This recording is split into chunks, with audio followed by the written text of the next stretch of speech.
It is 9:06 a.m. Pacific Daylight Time. It is the 4th day of May, 2026, and this is episode 1313 of Bitcoin. And I certainly hope it's not an unlucky one, because that's a lot of 13s going on.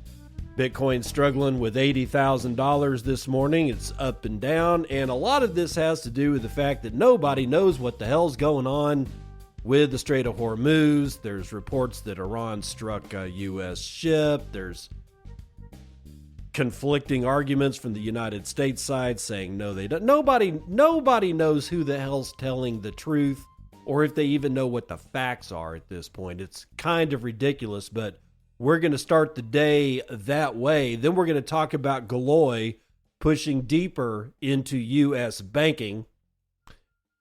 And one of the oldest names in Bitcoin, Bisq, got hit by an attacker. It's not horrible, but it ain't exactly thrilling to watch this happen either. Then there's a law firm in the United States that is attempting a blockage of transfer of that, that whole frozen ETH from that Kelp exploit. Yeah. There's a law firm that wants to block the transfer of that. We'll see what the hell that's all about. GameStop, is it going to buy eBay? And even if it does, is that a good idea? I honestly don't. I mean, eBay used to be a thing, but I mean, is it really the same kind of thing that it's been? I mean, or is it a dying model itself? I don't know yet. We'll see. Prediction market ETFs have been delayed by the SEC. It seems that there was some ruckus going on in the 75-day comment period. I guess some people didn't like the idea. And the Pentagon AI with Google, OpenAI, NVIDIA, Microsoft, Amazon, and more. But let's start with this Iran thing that's going on. Oh, good Lord. It's not even up. Hold on. There we go. All right. From CoinDesk, Shara Malwa writing this one. Iran missile report sends Bitcoin back to $79,000, with shitcoins also sharply lower. Bitcoin dropped to $79,074 in late Asian hours on Monday, reversing nearly $1,500 from a $80,594 intraday high that had marked the highest print since January the 31st. The pullback comes as Iran's Fars news agency claims 2 missiles hit a U.S. patrol boat near Jask Island after the vessel allegedly ignored Iranian warnings to leave its territorial waters. Then Brent crude jumped more than 5% to trade once again above $113 a barrel before paring that gain. The U.S. then denied the report shortly after and said no American ship had been struck. Oil and equity futures paired all of their initial moves on that denial, but Bitcoin held its decline as traders priced in the fragility of the ceasefire that has held since early April. Other majors followed Bitcoin lower from intraday highs but stayed positive on the day. The escalation arrived just hours after President Donald Trump announced on Truth Social that the United States would begin escorting ships that have been stranded in the Persian Gulf through the Strait of Hormuz starting on Monday, an operation dubbed Project Freedom that involves guided missile destroyers, aircrafts, and drones. Iran responded by announcing it had, quote, redefined the control zone in Hormuz, extending its claimed maritime borders to Fajira and signaling that Tehran would regulate shipping traffic in the area regardless of U.S. operations. Bitcoin had broken $80,000 for the first time since January, with $301 million of shorts liquidated as the move unfolded earlier on Monday. The Senate's Clarity Act compromise on stablecoin yield, released on Friday, had been adding to the risk on tone heading into the week. Whether the U.S. denial holds or fresh confirmations emerge from either side will likely set the tape for the rest of the U.S. session. Question for the listeners out there. Do you really think we're going to know anything beyond what we just heard? The Iranians claim that they put 2 missiles into a patrol boat. The United States claimed that that never happened. Do you really think that we're going to get any kind of clarity on what actually happened on this one instance? Or is it going to be completely inundated by yet more noise from that whole region and any place else that we can think of? You know, like maybe the U.S. congressional redistricting fracas that's going on here in the United States, which I'm not going to get into. My point is this. How many stories over the last, let's say, 6 weeks of anything that's remotely major, like whether it's Iran, whether it's, I don't know, the Supreme Court screwing up or not screwing up, but causing this fracas in this congressional redistricting thing, whatever it is,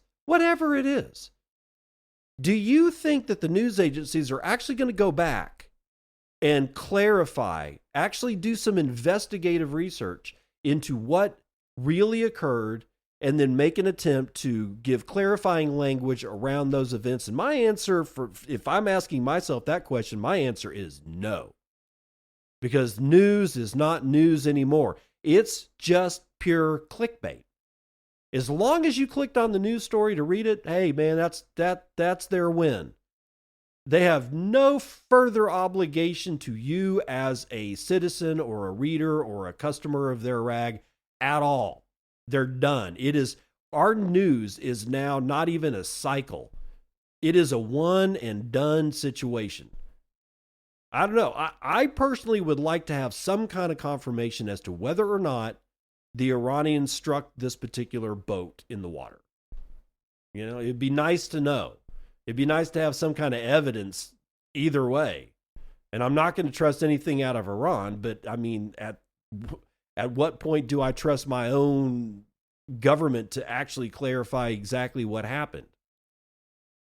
Still, I find this entire situation with Iran at this point kind of fascinating, and here's why.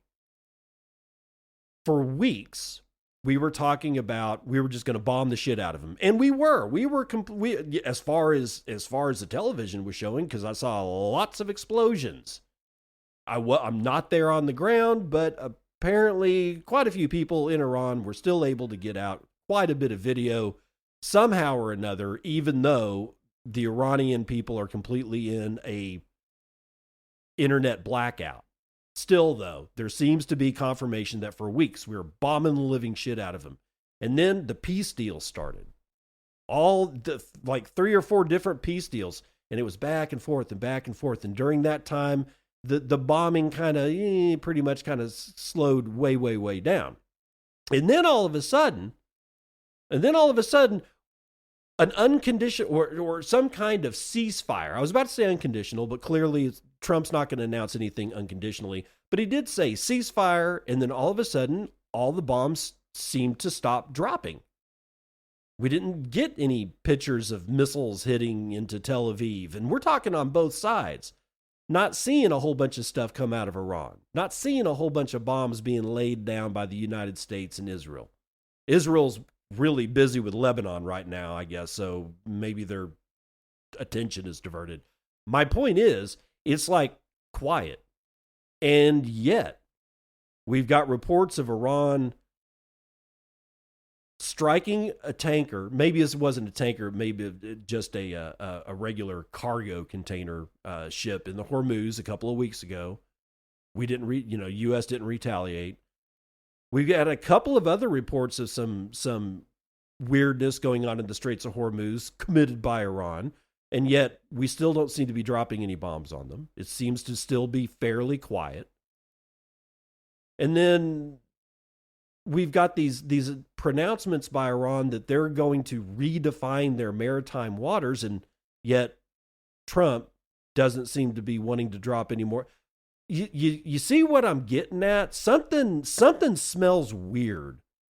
This doesn't feel like the times before. And I'm not going to say this time it's different, but it certainly does feel different. So it makes me wonder what the hell's going on. It seems a little strange. But be that as it may, we've got Galoy to get onto. They're pushing deeper into United States banking with an all-in-one Bitcoin platform. Micah Zimmerman, writing for Bitcoin Magazine. Galoy is widening its push into U.S. banking at a moment when many institutions still wrestle with how or whether to bring Bitcoin into their product stack. Ahead of this week's Bitcoin 2026 conference in Las Vegas, Galoy unveiled an expanded version of its Bitcoin native core banking platform, aiming to turn a fragmented set of experiments into something closer to a coherent operating model for banks and credit unions. The update bundles 6 core use cases into a single system: Bitcoin-backed lending, Lightning payments, stablecoin payments aligned with emerging legislative frameworks, Bitcoin exchange under the OCC's riskless principal model, custody options, and embedded wallet infrastructure. Rather than replacing existing core systems, Galoy said, the software acts as a sidecar, a layer that sits alongside legacy rails. That framing reflects a reality inside most institutions where replacing core infrastructure remains a multi-year effort that few are willing to undertake. For many banks, the most tangible entry point may be BTC-backed lending. The logic feels familiar. Lenders already understand collateralized loans tied to equities or real estate. Bitcoin introduces volatility, but the structure maps onto existing credit practices. What has been missing is tooling that can handle real-time collateral monitoring and liquidation triggers without adding operational strain. Galoy's platform leans into that gap, offering LTV tracking, accounting systems, and approval workflow that resemble traditional credit processes. The company also introduced 3 tools meant to address a quieter obstacle: uncertainty. Regulatory posture in the U.S. has shifted in tone, but it remains complex. Galoy's regulatory radar, and that's in quotes, aggregates guidance from federal and state agencies into plain language summaries, a nod to compliance teams that need interpretation as much as raw information. Meanwhile, the, quote, portfolio analyzer and, quote, LTV risk scenarios speak of a deeper concern inside banks: how BTC exposure behaves under stress. By preloading data from thousands of U.S. financial institutions, the analyzer allows executives to see how a Bitcoin lending book might fit within their balance sheet. The risk scenarios tool pushes further, modeling how sharp price moves could ripple through collateral and capital. Behind the product expansion sits a broader shift in tone across the industry. A few years ago, Bitcoin and banking often lived in innovation labs or pilot programs. Now the conversation has moved closer to revenue lines and risk committees. That shift brings a different kind of scrutiny. Last year, Galoy launched Lana, software that enables smaller banks to offer Bitcoin-backed loans, aiming to expand access and drive down high borrowing rates as more institutions enter the market. Galoy, that's the end of the article. So Galoy's been around for a fair amount of time. We're going to measure that in years at this point. So they've been Bitcoin only, as far as I can tell, they've been Bitcoin only for that entirety of their existence. So I'm glad that they're getting into offering a sort of, I don't know, it sort of sounds like a service for banking that says, hey, look, we know you're not going to retool your entire internal structure because, let's face it, that'd be dumb. How about this? How about we offer you an attachment, the sidecar that they were mentioning, and you can use this as a rail so that you can do the things that you need to do without having to introduce any kind of, I don't know, operational overhead, not the least of which how much it would cost to build these kinds of tools yourself and then plug it into your already existing computer network. Then there's the operational overhead of managing that, maintaining that, making sure shit's up to date, all of that stuff. So it doesn't surprise me that Galoy is making this offering, and banks you very well might jump on this depending on what the price of usage is, but right now it seems to just have hit the market. So we'll see what it does. Hopefully I will get reports of banks actually saying, yeah, we'll test it out. And if they do, and they tell us what their experience is, I'll be sure to tell you. Now, on to Bisq. That's spelled BISQ. It used to be a different name, and I can't remember. I want to say it was Square, but it had nothing to do with Jack Dorsey. Bisq has been around for years.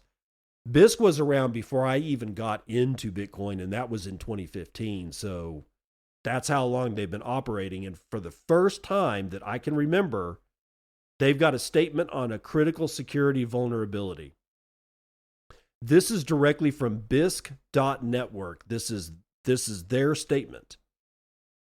About 24 hours ago, we discovered that an attacker was able to exploit a flaw in the Bisq trade protocol targeting individual trades in order to steal trading capital.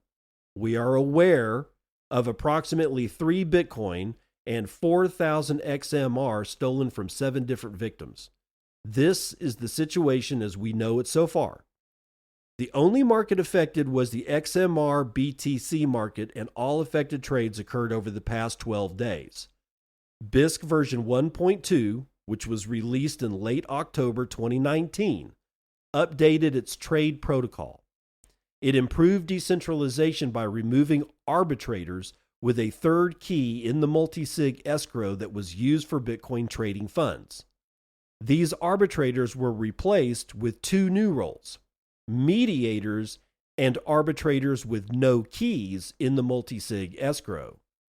With no more trusted third parties, the trade protocol also required that trade parties move Bitcoin trade funds to a Bisq, quote, donation address after a hard time limit in order to solve deadlock trades.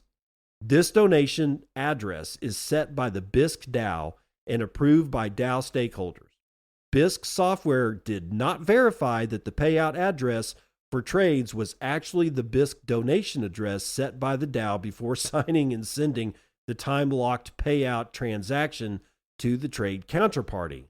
In plain words, this exploit was the result of a flaw in the way Bisq trades are carried out, not in the way funds are stored, i.e. there is no honeypot since Bisq is P2P. Well, as soon as this attack was discovered, Bisq developers used the alert key to disable all trading on Bisq. The flaw in the trade protocol has been corrected in Bisq version 1.3.0, which is now released. Bisq is properly peer-to-peer, so alert key functionality can be bypassed by users, but this is highly discouraged. A proposal will soon be created in the Bisq DAO, Bisq's funding mechanism, that will aim to repay the 7 victims from future trading revenues. Security has always been a top priority for Bisq, but this incident shows that it wasn't perfect. The project is evaluating several approaches to strengthening security reviews and practices even more, and will detail them soon. In the past 4 years of operating on mainnet, Bisq has never had to use the key alert to enable safe mode on Bisq nodes, and this is an unprecedented case for the Bisq DAO. The Bisq developer community sincerely apologizes for this security failure. All right, so what happened? Well, back in 2019, they released their basically their latest platform upgrade, and they haven't upgraded it since until now, right? So this is like they were operating version 1.2, and it was released in October 2019 to update its trading protocols. Now they just released 1.3.0 to fix their little red wagon, and it makes me wonder, is this an instance of somebody using artificial intelligence to scour through open source protocols to see where it is that they can actually hit? I know several groups of people have to be doing this. I know that several groups of people have already done this. I'm talking about several groups of people that we don't know about yet because they haven't either executed a hack or whatever. But it starts to make me wonder, how many groups are actually in the background trying to audit, assess, ping, and otherwise figure out ways to compromise open source software? And not just Bitcoin software and not just bullshit DeFi software. I'm talking about all open source software. What's being found in Linux operating systems? And why would Linux, be important? Well, because Linux runs about 90% of the world's infrastructure. And that includes the internet as well. Just because you don't use a Linux operating system, you either use a, MacBook Pro or a mini Mac, but you're using Mac OS or you're using Windows. Unless you're on, working at a company and you've got your own proprietary operating system on some mainframe, whatever. That, just because your entry point into computers is Windows or Mac OS or iOS or Android, that's not what runs the internet, and it certainly isn't what runs a lot of infrastructure in the world. Most of it is run on Linux. Who is figuring out Linux problems, and are they using AI to discover this? It's definitely something that we've got to keep our eye on. That doesn't mean it, and the only reason you keep your eye on it is not that you're going to fix it, but that you're aware, oh shit, something just broke, and at least you'll have a heads up. Because honestly, anticipating a problem that is likely that has a good likelihood of happening before it actually happens will at least, enable you to be able to, figure out how you're going to act instead of like shitting your pants and running around outside with your hair on fire. I'm just saying. So, but this is the first time Bisq has ever been compromised. As far as I know, and as far as what this write-up was saying, and that's saying something, because like I said, they were around, they were under a different name. They renamed themselves, I want to say, in 2017, but they were here before I was. And this is the first time that their protocol or some element of the protocol was compromised. And this particular version of the protocol has been live since October of 2019. And all of a sudden, an attack happens. See, that's why I'm thinking somebody was rifling through the code with AI saying, figure out a way I can make money off of stealing shit. How can I steal stuff from this particular protocol? That's what I'm getting at. But you can always settle your mind by eating some good chocolate from my friends at Bitcoin Beans. BitcoinBeans.co, not com.co as in company. That would be Bitcoin Beans Company, where they make 1 pound bricks. Well, they call them blocks because they're a Bitcoin company. 1 pound blocks of some of the finest chocolate I've ever had in my life. I love this stuff. Bitcoin Beans takes proof of work from the mine to your mug. Regeneratively grown Colombian cacao, hand-selected by farmers paid in Bitcoin. It's lab-tested for purity, and it's all priced in sats. This is whole bean cacao. It's not candy, it's food. It is proof of work that you can taste, and God, does it taste good. If you want some high-quality chocolate, this is the highest quality chocolate you're going to get. And if you use code BitcoinAnd, you will receive a 5% discount. It's worth it. This is regeneratively grown chocolate. This stuff is packed with magnesium, antioxidants, theobromine. It helps your mood. It actually works. Chocolate helps your mood. And a lot of it has to do with magnesium. I've come to find out through various reasons, and I won't explain why, that a lot of people in the modern world are deficient in magnesium. Just saying. And all of these what would be considered micronutrients, and a lot of them are basically kind of like metals, not heavy metals, light metals, but they activate whole systems in your body. Some of them are cofactors for enzymes that if you don't have that cofactor, the enzyme is not going to be able to create what it's going to create or break down what it's supposed to break down. This is just fundamental molecular biology, ladies and gentlemen. It's not magic. It's not woo-woo. It's not spiritual. Chocolate actually contains the things that you need to help support your mood. You ever wondered why chicks sit down and eat chocolate ice cream or love chocolate? Because they figured it out a long time ago, man. It helps your mood. Consider getting a pound block of chocolate from my friends at Bitcoin Beans. Use Bitcoin and to receive a 5% discount. Law. We all love law. And a U.S. law firm is attempting to block transfer of frozen ETH from the Kelp exploit. This is Stephen Kate writing for Cointelegraph.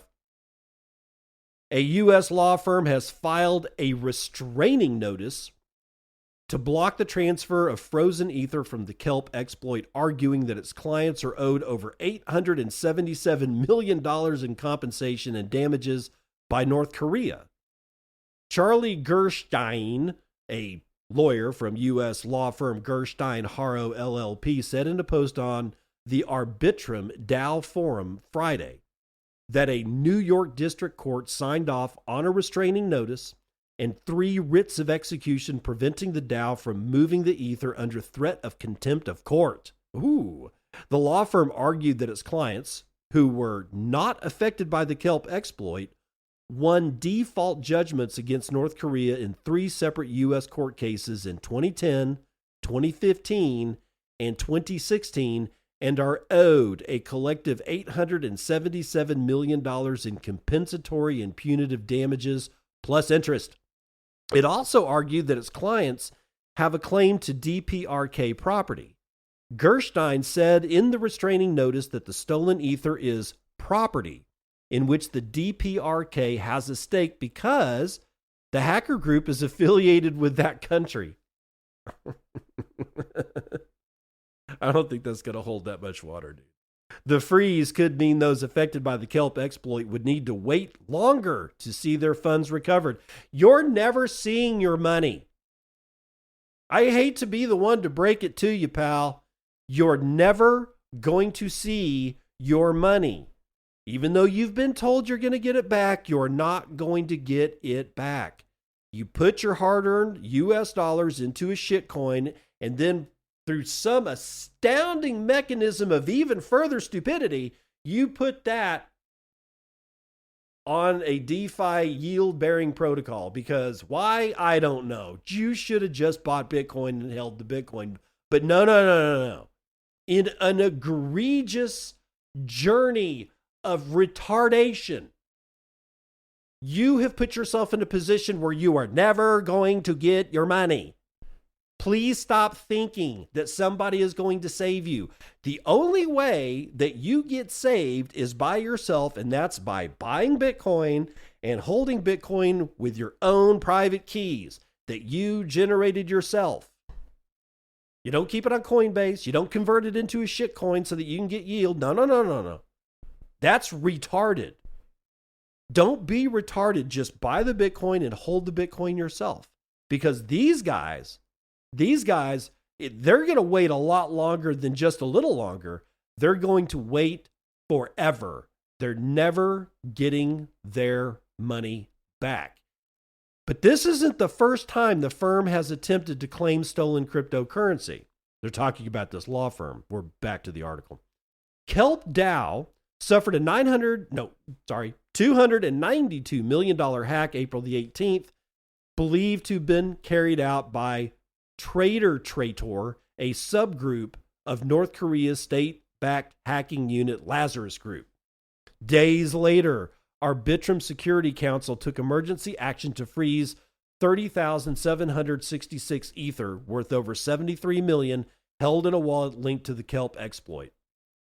Aave Labs on April the 25th, proposed on April 25th that the Arbitrum DAO unfreeze that $73 million in Ether tied to the Kelp DAO and direct those funds to DeFi United, a fund aimed at restoring RS ETH and compensating its holders.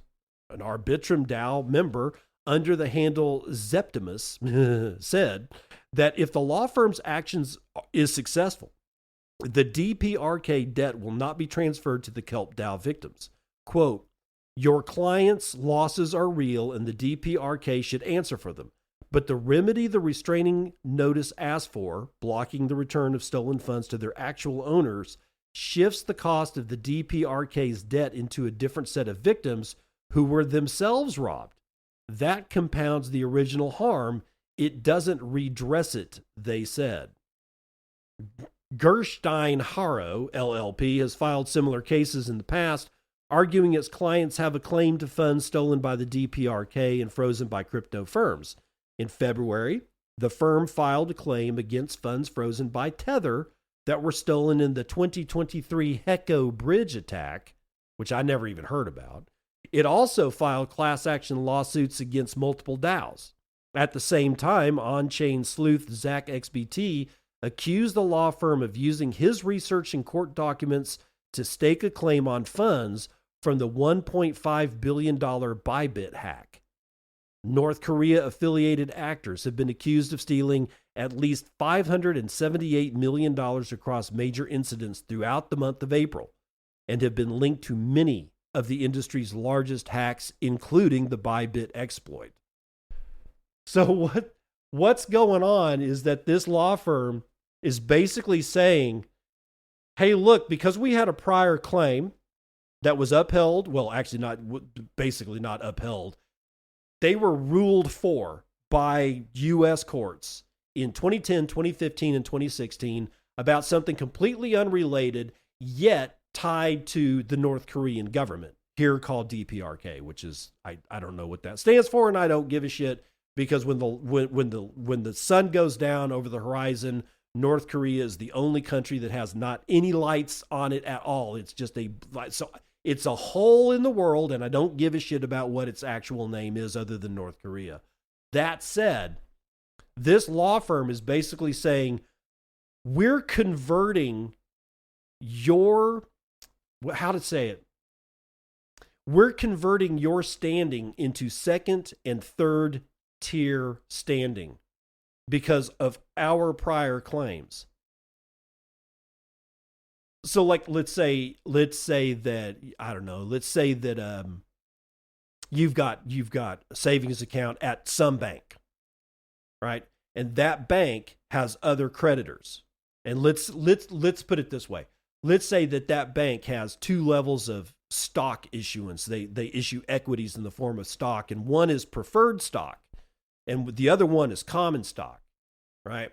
So you, as just a mere savings holder at that bank and own no stock of any kind, are a third class citizen to that bank. The second class citizen is the common stockholder, and the first class citizen is the preferred stockholder. Let's say that bank goes bankrupt and everything is liquidated. Everything is turned to cash. All the typewriters are sold, all the computers are sold, all the chairs are sold, the desks are liquidated. They get rid of as much as they possibly can, and they're left with a lump sum of cash through the liquidation process of that bank, all of its holdings, and the release of all employees. Then they got to start paying people back, the shareholders and the people that have savings and checkings accounts. The first person to get paid is the preferred stockholder. If there's anything left over, the common stockholder will get paid or get something. Doubtful that there's anything left, but if there was, then you might be made whole on your savings account above and beyond what the FDIC already insured, which in the United States, I believe, is up to $100,000 on a single bank account. But if you've got $110,000 in there, you get a check from FDIC for $100K, you're still $10K in the hole. You might get something back through the liquidation process, but probably not. What's going on here is that this law firm is converting first-class citizenship of the people that actually got their money robbed from them, as retarded as they were for doing it in the first place, for putting their shit on a DeFi. They're converting them from first class to second class and third class citizenry, making sure that their clients get paid first, even though their shit had nothing at all to do with what happened on April the 18th. And if you think this is going away, no. It's actually going to get worse. This kind of thing is going to turn into what we call ambulance chasing. And if you don't know what that term is, look it up. Let's run the numbers.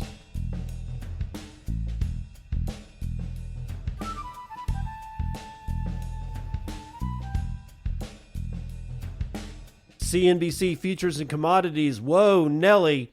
I guess shit's breaking free in the Iranian-U.S.-Israeli conflict here, because everything in energy is way in the green. Brent North Sea up almost 6%. West Texas Intermediate up almost 3.5% to $105.59 a barrel. Natural gas screaming 3.5% to the upside at $2.87 per thousand cubic feet. Gasoline up 3.8 to $3.73 a gallon. And Murban crude, everybody's favorite light sweet crude, is up 2.6 to 106.05 dimes.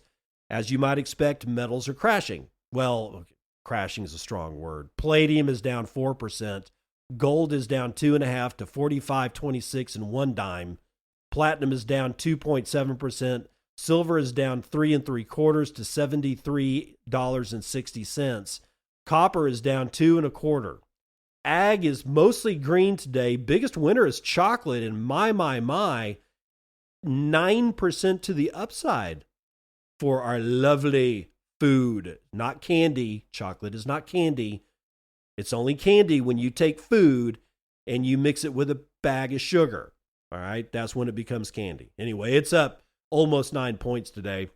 Biggest loser is cotton, 1.2% to the downside. Live cattle is down 0.8%. Lean hogs down 2/3, and feeder cattle are down 1 2/3.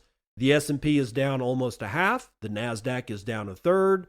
The Dow is down almost a full point, and the S&P Mini is down 0.7%. And then there's Bitcoin, which somehow or another is shrugging off oil going up.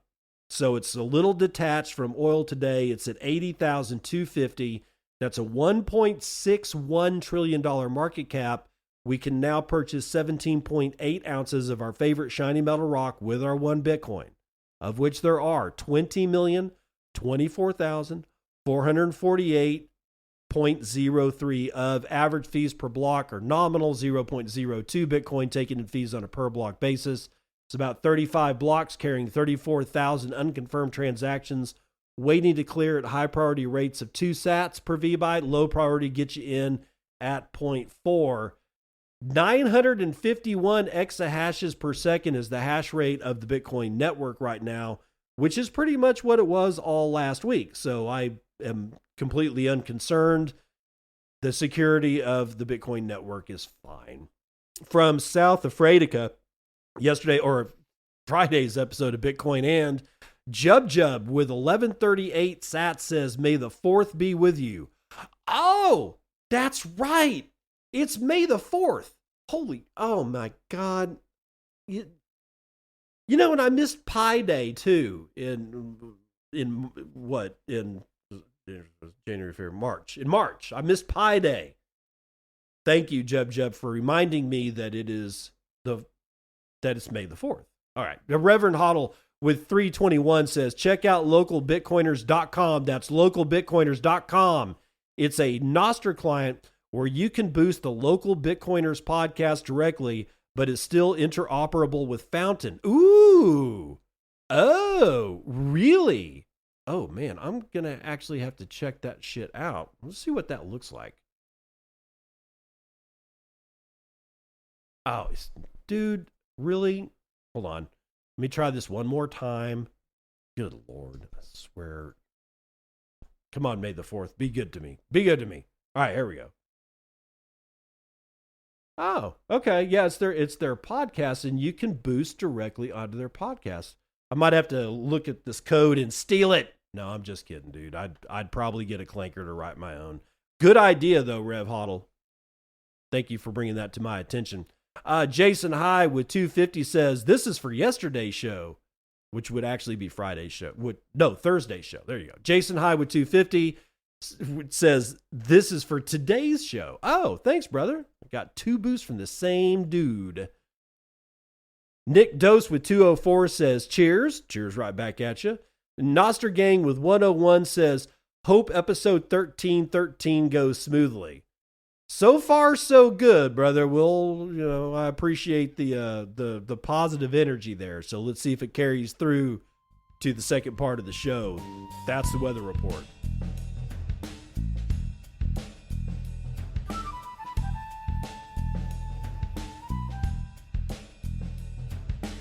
Welcome to part 2 of the news that you can use. GameStop makes a $55.5 billion offer to buy eBay in a surprise takeover bid. Helen Parts, writing for Cointelegraph. GameStop proposed an unsolicited, non-binding $55.5 billion acquisition of eBay in a cash and stock deal as the video game retailer looks to push further beyond its legacy retail business. The company on Sunday submitted a non-binding proposal to acquire 100% of eBay at $125 per share in cash and stock, according to the announcement. The offer includes a 46% premium to eBay's unaffected closing price on March the 4th, 2026, when GameStop began building its position in the company. GameStop disclosed it has accumulated already 5% of an economic stake in eBay through derivatives and common stock holdings. The proposal comes as GameStop tries to reposition itself beyond physical video game retail, including through a Bitcoin treasury strategy approved in 2025, but the bid also raises financing and execution questions because eBay's market value is several times larger than eBay's. GameStop outlined potential cost savings of around $2 billion annually if the deal closes. It said those reductions would come from marketing, product development, and administrative consolidation. The company said eBay spent around $2.4 billion on sales and marketing alone in fiscal 2025, while only adding 1 million net active buyers. Quote, more spend is not producing more users on a marketplace with near universal brand recognition, GameStop said. GameStop also pointed to its retail footprint of roughly 1,600 U.S. stores as a possible asset for eBay's logistics and authentication services. It suggested that these locations could be used for product intake and fulfillment support. It also said the proposal stipulates that the GameStop CEO would serve as the CEO of the combined company if the acquisition succeeds. Quote, eBay should be worth and will be worth a lot more money, CEO Cohen reportedly said, adding, quote, I'm thinking about turning eBay into something worth hundreds of billions of dollars, end quote. According to TradingView, eBay's market capitalization stands at $46.2 billion at the time of writing. GameStop's market cap is around $12 billion. GameStop has attracted attention for its growing ties to crypto markets, particularly after adding Bitcoin to its corporate treasury. The move positioned the company alongside a small group of public firms experimenting with digital assets as part of their balance sheet diversification. The retailer also became the central figure in 2021 and the meme stock frenzy, when retail investors coordinated buying activity that sent its shares sharply higher and triggered extreme volatility. So let's go back to the reasoning behind what the hell would GameStop have to offer eBay? And the CEO is basically saying, hey, look, man, we got 1,600 stores here, and they're all physical, and they're all around the United States. They're in all these, actually, I think most of the ones that I've ever seen are in malls or strip malls. I've never seen a standalone GameStop. So it's not like a Best Buy where you'll see a single building that was just built just for Best Buy to be housed in. So either a strip mall or a regular mall kind of works. Strip malls aren't as bad, going down the tubes as bad as regular malls have been and still kind of are. But there is a lot of foot traffic. And Amazon has a tendency to put their lockers, like when you order something and you, for whatever reason, you don't want it to come to your house, you can have it sent to, like, if your town has a local Amazon locker drop off, then the package will be dropped off there. You walk in, you get a code, you unlock the locker, you get your shit, whatever. Those are in a lot of strip malls as well. And a lot of that's driven by, well, where's the foot traffic? Where are people already going to be? Rather than where do they have to drive to? Because, God forbid that anybody take time out of their day to go, do something and reach for things like get in a car and drive to a specific store. So the issue that the CEO, Cohen, is talking about with GameStop is that they got 1,600 stores. They're all located in places that's got foot traffic anyway. So how would we repurpose this square footage in all these places to be an intake center where I can go actually do what? See, this is where my questioning breaks down. Do what? Give it to them so they can ship it and take a cut? Or would I rather do it the old-fashioned way with eBay, where generally you got something for sale, you box it yourself, you're the fulfillment center. That's the way that eBay is generally speaking been operated. Yeah, there's a couple of eBay accounts that are massive and they, have outsourced their fulfillment and they've done all that. But I don't see this as, I just don't see this as like, okay, I go into a mall, ooh, there's a GameStop and they've got shit for sale from eBay and I can bid on it here. What does that look like? Of course, and again, you could always go in and just buy it outright. I think most people have, hey, you can buy this outright for like 10 times what I actually want for it, but whatever. If you decide to give me your money, hey, fine. So I can walk in and do it that way, but honestly, that's not compelling. None of this is compelling. It's bizarre to see, and Cohen may be right. The guys over at eBay may love this idea to the point that they go, yes, let's do this. Let's get this shit done. But honestly, I'm looking at this and I just don't see a compelling reason for GameStop or for eBay to allow this kind of takeover to begin with. Plus, there's going to be a fight considering that Cohen wants to basically be the CEO of the combined companies, which means whoever the CEO of eBay is at present is going to lose their job. We'll see how this goes. Seems a little, I don't know, seems a little too playful for me. Anyway, the SEC has delayed prediction market ETFs over mechanics and risk concerns. Helen Partz, Cointelegraph. The U.S. SEC has delayed the expected launch of the very first exchange-traded funds linked to prediction markets after requesting more information about their structure and disclosures. The delay affects more than 24 proposed ETFs from Roundhill Investments, Granite Shares, and Bitwise, according to Reuters. The issuers filed for the product in February. The launches have been expected this week after a 75-day review period.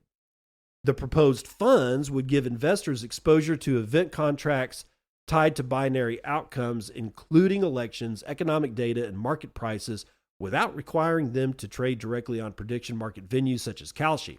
The delay marks another development in the U.S. approach to regulating prediction markets, which have attracted scrutiny over insider trading, ethics, and market manipulation concerns. According to the sources cited by Reuters, the delay is likely temporary suggesting that progress with the filings could resume once the SEC receives and reviews additional details from issuers on product structure and disclosures. According to Bloomberg ETF analyst Eric Balchunas, the ETFs were expected to launch on Thursday. His colleague James Seyffart, I probably not pronounced that way. Sorry, James. Anyway, his colleague James, Mr. Seyffart, last week said Roundhill's filings had an effective date of May 5th, with the first prediction market ETFs linked to event contract outcomes such as whether Democrats or Republicans control the House or the Senate after the elections. Prediction market ETFs are designed to give investors exposure to binary event contracts without requiring them to trade on specialized prediction market platforms. Let me pause and just say binary event contracts. Hey, the Patriots, they either won or they didn't. The House either controls the Senate or they don't. But it makes me wonder, are there events? Are there, and the answer is yes, there are. But it would be interesting to see prediction markets add a third option where it's trinary and not binary. Not on all of them, but the option for somebody who wants to make a market say, okay, look, it's either this guy gets this or the other guy gets the same thing, or it burns up in a fire and neither one of the people get it. Something like that. It'd be interesting to see how the odds would look in a situation like that, but I digress. Specific features differ across more than 20 of the proposed ETFs, but the products generally use derivatives to track the odds of binary yes or no outcomes in underlying contracts traded on CFTC regulated platforms like Kalshi. These contracts settle at $1 if an event occurs and $0 if it does not. Roundhill previously highlighted significant risks associated with the proposed ETFs in its February filing, stating that investments in event contracts involve unique risks that differ from those associated with traditional futures, options, and securities. The company said such investments could result in significant losses, valuation uncertainty, and deviations from the fund's investment objectives. It also pointed to potential settlement issues tied to how event outcomes are interpreted, including errors, ambiguities, or disputes over the definition of the underlying event, the data sources used, or the timing of the determination. And that's the end of the article. So the 75-day comment period has resulted in some companies bringing up some really good points. How are we sure that the definition of the underlying event is in fact what it says it is and not interpreted in a different way? That's a big thing. Much less, well, how are we going to determine what the outcome is? And that assumes that we've got a very clear, damn near legal definition of the event at all. How are we going to determine, in what way do we determine? What data sources will we use? Do we use one? And if so, what is it? What's the platform? What's the oracle? If we use two, do we do an average? Again, very clear legal definitions need to be around this thing for like companies like this to feel comfortable delving into any kind of Kalshi or poly market derivative. But the third one is the timing of the determination. Exactly when in temporal mechanics on this planet that we all agree to, like the atomic clock, exactly when is that determination made? Honestly, these are three really good questions. These are really good questions. It's good. Honestly, I think they're good enough questions that we may not see this shit for a few weeks. And even then, we might not see it for a few months, because honestly, how will Kalshi and poly market basically explain like how will they approach this? How will they redefine what it is that they do? Because it's going to have to be from somebody like Polymarket to say, here's exactly how we do it. And they may have to redefine exactly how they do it, at least the terminology. This could take a long time to see derivatives off of Polymarket and Kalshi and whatnot like that. And honestly, I think that that's a good thing. You know, I hate gambling in the first place. And you also know I can't stand derivatives because it's betting on a bet, in my opinion, is just fucking stupid. But hey, whatever. Let's move on to the Pentagon signing AI deals with Google, OpenAI, NVIDIA, Microsoft, Amazon, and SpaceX. Jason Nelson giving me the willies out of decrypt.co. The U.S. Department of Defense said on Friday, it has entered agreements with these 8 technology firms, certifying all of them to deploy advanced artificial intelligence on top of classified military networks. Fucking Skynet, dude. According to the announcement, the systems will run at Impact Level 6 and Impact Level 7 Department of Defense security standards for classified data, with IL-6 covering secret level information and IL-7 used for even more sensitive intelligence systems designed to handle highly restricted national security data. So just, yeah, don't even give them like an IL-1 or IL-2. You know, let's not even get them.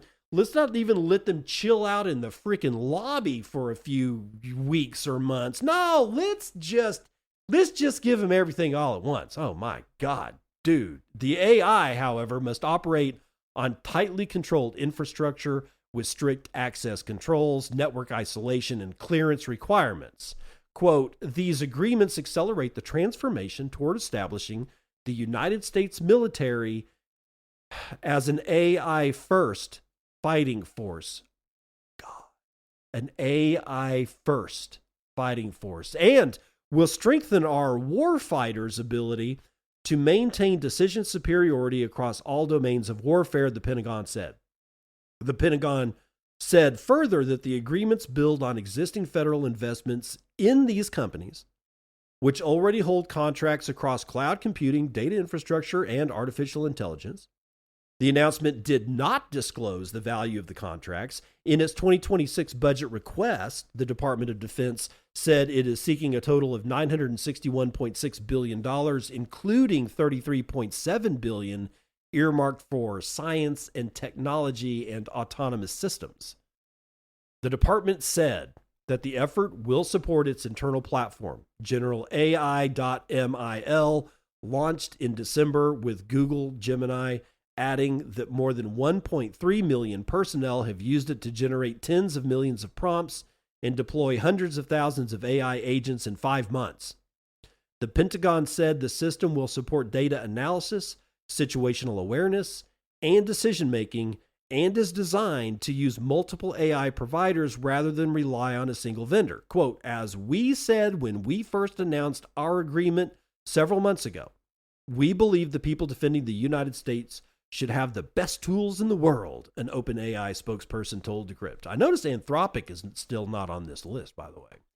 An Amazon Web Service spokesperson said that the company plans to expand its support for U.S. military operations as the Pentagon moves forward with AI deployment on classified networks. Quote, for more than a decade, AWS has been committed to supporting our nation's military and ensuring that our warfighters, I love this term. I've never heard this term before.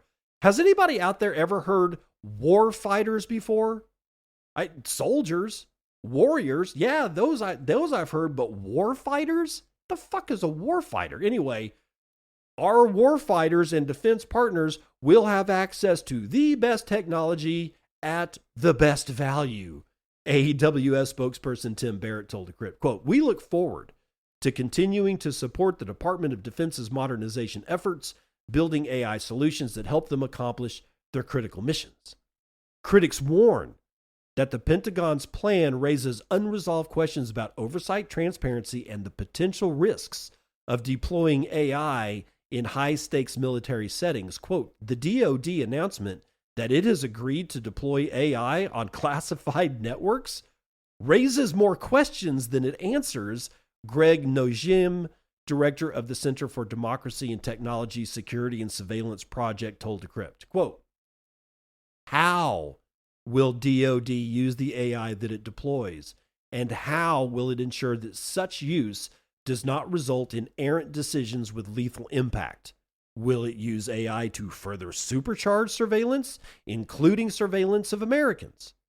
This announcement only underlines the need for more transparency about the DoD's use and oversight of AI, end quote, pausing to say, and you're never going to get it. Continuing, the agreements are part of a broader push to integrate AI across military operations. In March 2025, the Pentagon contracted Scale AI to build the Thunder Forge planning system, followed by deals with OpenAI to incorporate ChatGPT and another with rival firm xAI to incorporate its Grok AI model in July of 2025. Last month, the Department of Defense reached a deal with Google for classified AI work amid a report that the NSA began deploying Anthropic's Claude Mythos on classified networks despite an ongoing dispute with the company. Quote, as mandated by President Trump and Secretary Hegseth, the department will continue to envelop our warfighters, again with the warfighters, with advanced AI to meet the unprecedented emerging threats of tomorrow and to strengthen our arsenal of freedom. Sorry, that I just fell. I face planted into that.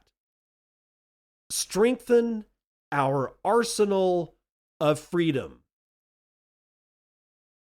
You're weaponizing freedom.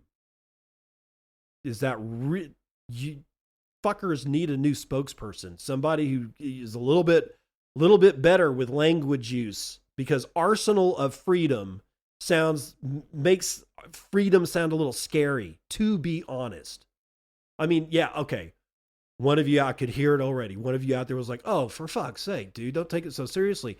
Yeah, we actually do need to start taking this language use a little too seriously. At least a little more seriously. Because language creates ideas. Ideas create form. Form presents itself in physical space at one point. And physical space inhabited by this form and a human being can impact each other. So don't ever start thinking that just because you said it means nothing. I bring you, ladies and gentlemen, the term Patriot Act. I'll just leave it right there. This is frightening all the way around. And there was absolutely no way that this was not going to happen. And what we should be doing is starting to really sit back and think, using words in our mind, what else? What else? But I got to come back to this warfighter thing. Something about this is rankling me at the gut level. One thing that I thought after the third reading of the word warfighter through this article, and remember, two instances of the word warfighter being used as inside of quotes by United States military personnel. Well, one was by military personnel. The other one was by Google AI or something like that. Hold on. Okay. Sorry, I got a text from my daughter. The use of the term warfighters, I've never heard of it before. I've made that clear. Warriors, soldiers, defenders. I've heard that one too. But warfighters. This makes me wonder. Is it possible that the language is starting to shift because more autonomous, non-human objects will be used on the plane of battle? we know that that's going to happen. All right, that's clear. That drones and like little dogs with guns attached to its back and little, I don't know, ATVs and three-wheelers, who knows, little robots and shit, because Skynet's coming, and nobody actually reads the warnings of people who wrote words on paper 25, 35 freaking years ago. Nobody actually looked at those words and said, maybe we should take these words seriously. Just putting that out there. So we know that on the plane of battle, that a lot of the physical kinetic warfare that's going to be committed by people or by things that are not actual human beings. And soldier may not work for a robot. Defender may not work for a robot, although that would be a, Defender. The Defender 5000 actually sounds like it might be a decent, marketing name. But Warfighter works because it does not suggest humanity, nor is it overtly machine-like. I'm convinced that it really is important to look at language. Language shapes our reality in ways that we don't give respect for. Half of the shit that you have like in front of you was proposed by Gene Roddenberry and the writers of Star Trek in the mid to late 60s. If you doubt me, go watch a couple of episodes of that, more than a handful of episodes of the original series Star Trek. There's a lot of stuff that we actually have because of that. And the communication satellite, who comes up with that? Arthur C. Clarke. Is he a scientist? No. Is he a world-renowned physicist? No. So surely he was a professor in engineering at some swanky college, because coming up with that idea is, my God, I mean, the whole world operates by satellites. No. He was an author. He wrote fiction. He also wrote some essays too, but mostly he's known for his fiction, like 2001: A Space Odyssey, and a whole bunch of other stuff. The robot novels, if you haven't read the robot novels, are freaking awesome. The Foundation series was also awesome. I mean, he was a well-respected, well-read author, and still is, even decades after his death. He's the one that proposed the idea of a communication satellite. Bounces signals from orbiting objects in space to other places on the planet that we would otherwise have to run a copper cable to. Ideas make our reality. So when I stumble across words like warfighter, I get nervous. I think we should be a little bit more nervous about what types of languages we're hearing out of different governments and institutions at this time, more than any other time in the human existence. Just ponder that, and I will see you on the other side. This has been Bitcoin and I'm your host, David Bennett. I hope you enjoyed today's episode and hope to see you again real soon. Have a great day.